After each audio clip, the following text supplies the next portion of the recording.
Alright. It's month of eels. This month of eels, remember, eels are very long fish. If a fish is stretchy, they may occasionally be an eel. Enjoy eels.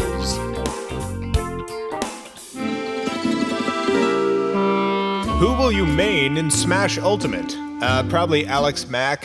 What are the Marshmallow people up to?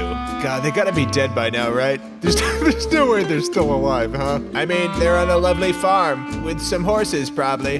Does anyone inspire you? Once again, gotta answer Alex Mack. How can I tell if a bird is trustworthy? You can trust any bird. To stab you in the back. That's a bird, by the way. That's a bird. It's a bird drawing. What is the most memorable dream you've ever had? I dreamed I drew a better bird, and then I woke up. Leave a question in the comments and I might get to it next month.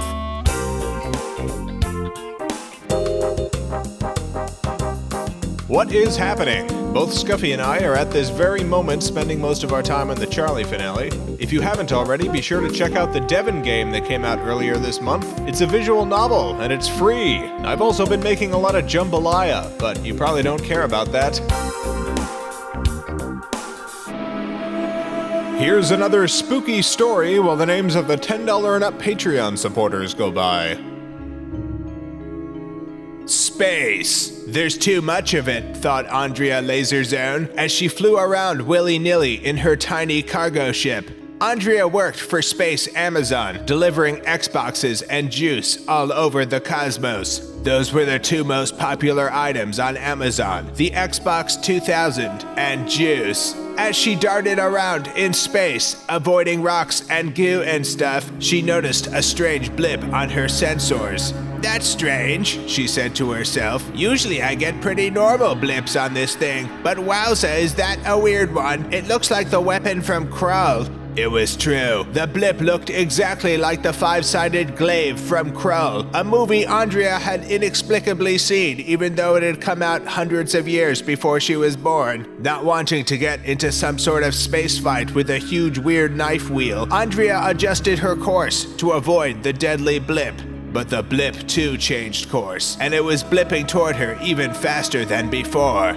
"Mayday!" yelled Andrea into her super radio. "I'm out in the middle of space flying around all willy-nilly, and the stab hoop from Krull is following me."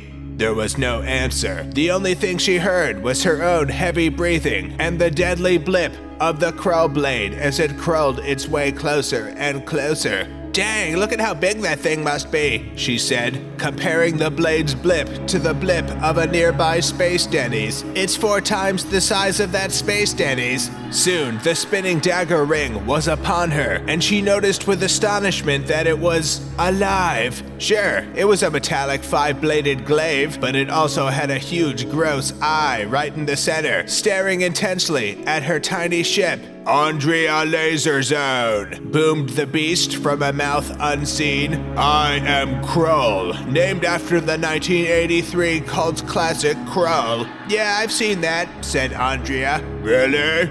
"Yeah." "Cool. Anyway, you delivered to me an Xbox 2000, and it doesn't work and I need to return it. The juice I got was fine, but the Xbox just beeps and then shuts back off."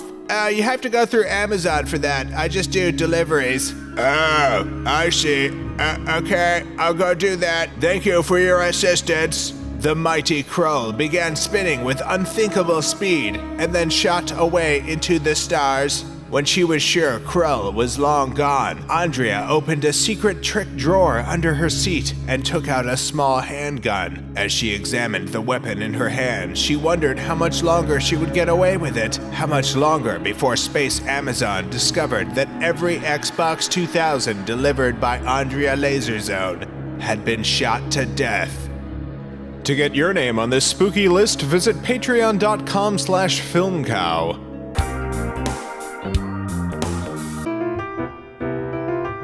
I saw an eel once. Big ol' eel. Might have been a snake.